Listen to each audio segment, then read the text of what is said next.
Hi everyone, I just wanted to do a quick tutorial on how to wrap a bouquet that has a lot of artificial flowers in it. Because they try to make these as realistic as possible, they often put thorns, which I've tried to cut most of them off. They have the little things on them where the leaves are on, so we've pulled the leaves off, we've clipped those off. But it still leaves a lot of texture, and this is going to be very uncomfortable for a maid of honor or a bride to hold. So what I recommend is getting waterproof floral tape, and that will kind of smooth everything out, and it'll also be a lot easier to work with, and the ribbon will look nicer. So put the tape on, get a good thumb on it like this so you can see the light, and put a lot of tension on it.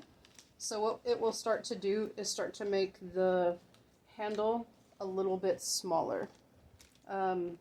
You can see the stems are really wide down there, and as I go farther and farther down, it's going to start making that circumference around the handle smaller. Bear with me for just a couple of minutes while I finish wrapping this.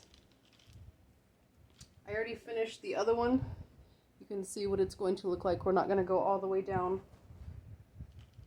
but we're going to go a good chunk of the way down. Using this type of floral tape, if you're in the middle of a project and you need to walk away, wrapping this kind of floral tape, which honestly feels like half-inch duct tape, you can wrap it around once or twice, set the bouquet down, and it's going to be fine, even though the hard plastic stems are a little bit unruly. So we're going to quit right there. I recommend getting a pair of spring-loaded wire cutters. These are going to be able to cut through the plastic and the wire that's in it. So I need to make sure that these are the same length. So I'm going to call it maybe right there-ish.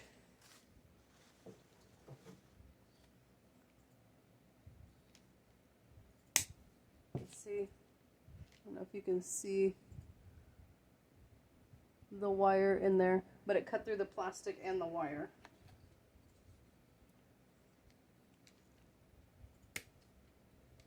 I'm gonna pause the video for just a second, finish this so you don't have to watch the whole thing, and then we'll be back to wrap it.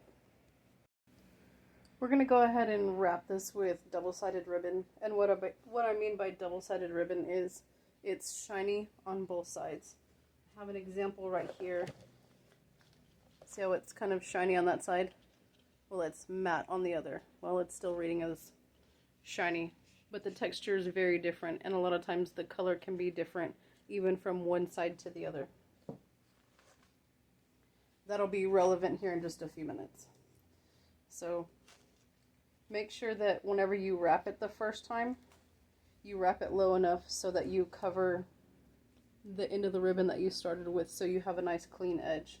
That'll also keep it from fraying later.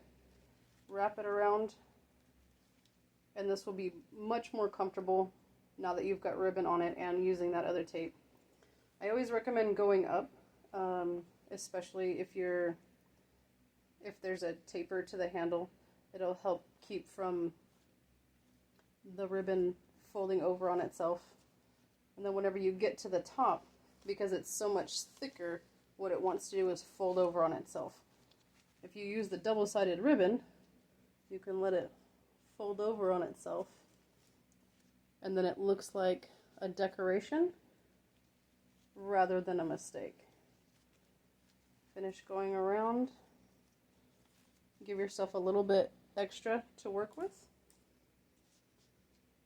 And cut it off right about there. These are brand new scissors. Come on, let's go. There we go. You want to make sure you cover all the tape so that way it looks really nice. And if you've wrapped it too far around again, it's going to want to fold over on itself. So just let it do what it wants to do. I'm going to have a little end like that. So what I recommend is folding it so that you have a nice clean edge like that. That way it won't fray later, it'll still look nice. Put a little bit of hot glue under there.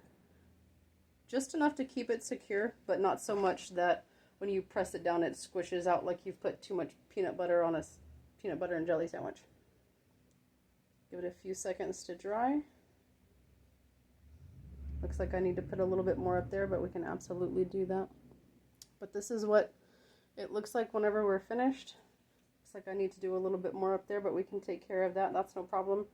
But this is the finished product. We've got a little bit hanging out at the bottom. That doesn't look too bad. And Matron of Honor bouquet number 2 is officially finished. Let me know if you have any questions or if you want any other tips and tricks on working with artificial flowers.